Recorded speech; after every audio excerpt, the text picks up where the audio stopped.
People sat out under a tree in front of the house. There was a table, and the March Hare and Hatter had been having tea at it. Dormouse was sitting between them, fast asleep, and the other two were using it as a cushion, resting their elbows on it, and talking over its head. Very comfortable for the Dormouse, thought Alice, only as it's asleep, I suppose it doesn't mind. The table was a large one, but the three were all crowded together at the corner of it. No room, no room, they cried when they saw Alice coming. There's plenty of room, said Alice, as she sat down in a large armchair at one end of the table. Have some wine, the March Hare said in an encouraging tone. Alice looked all around the table, but there was nothing but tea. I don't see any wine, she remarked. There isn't any. Then it wasn't very civil of you to offer it, said Alice. It wasn't very civil of you to sit down without being invited, said the March Hare. I didn't know this was your table, said Alice. It's laid for many more than three. Your hair wants cutting, said the Hatter.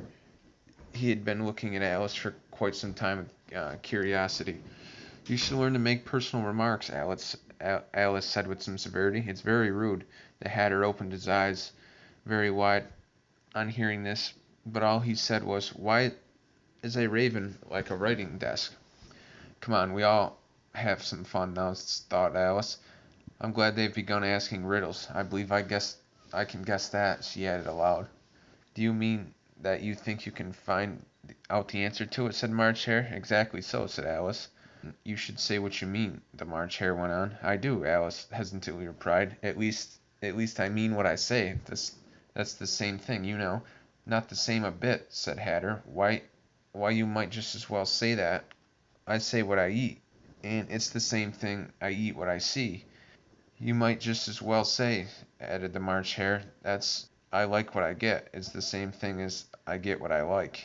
You might as well just as say, added the Dormouse, who seemed to be talking in his sleep, that I breathe when I sleep is the same I sleep when I breathe. It is the same thing with you, said the Hatter, and the conversation dropped. About the party sat silent for a minute, while Alice thought over all she could remember about ravens and writing desks, which wasn't much. The Hatter was the first to break the silence. What day of the month is it? He said, turning to Alice. He had taken his watch out of his pocket and was looking at it uneasily, shaking it every now and again. Alice considered a little and said, the 4th. 2 days wrong, said the Hatter. I told you butter wouldn't suit the works, he added. Yes, it was the best butter. Yes, but I had some crumbs we have got in it as well, the Hatter grumbled. You shouldn't have put it in with the bread knife. The March Hare took out the watch and looked at it gloomily, and then he dipped it into a cup of tea and looked at it again. But he could think of nothing better to say than his first remark. It's the best butter, you know. The Dormouse is asleep again, said Hatter, as he poured a little hot tea into his nose. The Dormouse shook its head impatiently and said without opening his eyes, Of course. Just what I was going to do, remark myself.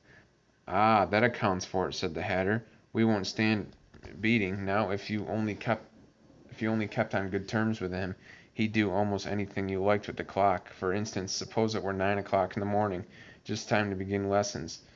You'd only have to whisper a hint of time, and goes around the clock in a twinkling. 1:30 for dinner. That would be grand, certainly, thought Alice, but then I shouldn't be hungry for it, you know. Is that the way you manage? She added.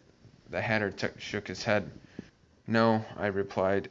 Not I, he replied. We quarreled last March, just before he went mad. You know. It was a great concert given by the Queen of Hearts. I had to sing. Alice tried a little too fancy to herself what such an extraordinary way of living would be like, but it puzzled her too much, so she went on. But why did they live at the bottom of a well? Take some more tea, said the March Hare, said to Alice very earnestly. I've had nothing yet, Alice replied in an offended tone, so I can't take more. You mean you can't take less, said the Hatter.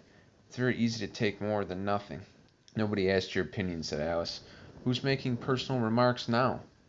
Said the Hatter. Alice did not quite know what to say to this, so she helped herself to some tea, bread and butter, and then turned to the Dormouse and repeated her question.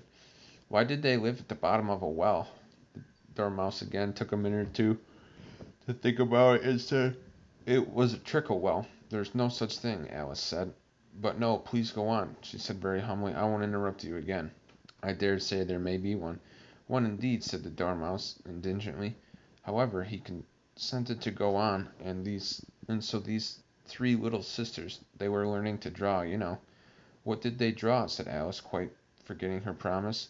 Treacle, said the Dormouse, without considering it all this time. I want a clean cup, interrupted the Hatter.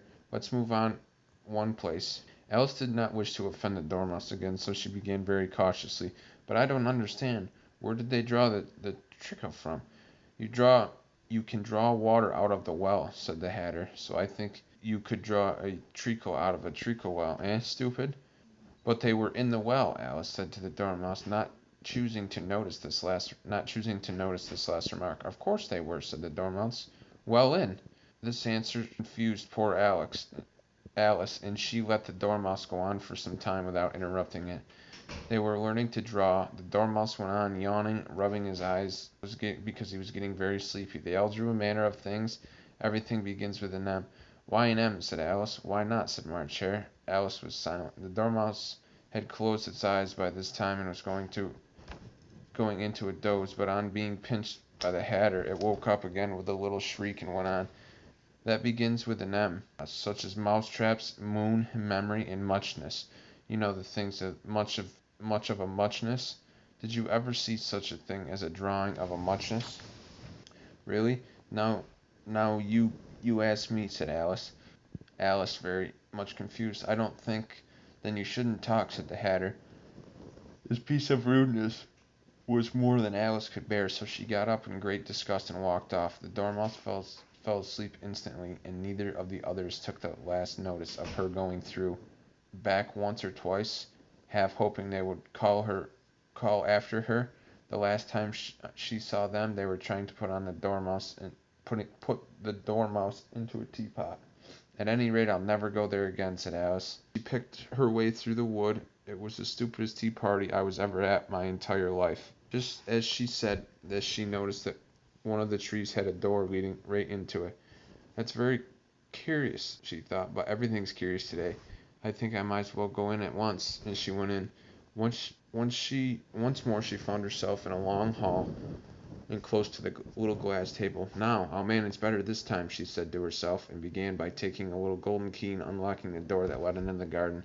Then she set to work nibbling at the mushroom till she was about a foot high. Then she walked down the little passage, and then found herself at last in the beautiful garden, among the bright flowers and beds, and in the cool fountains.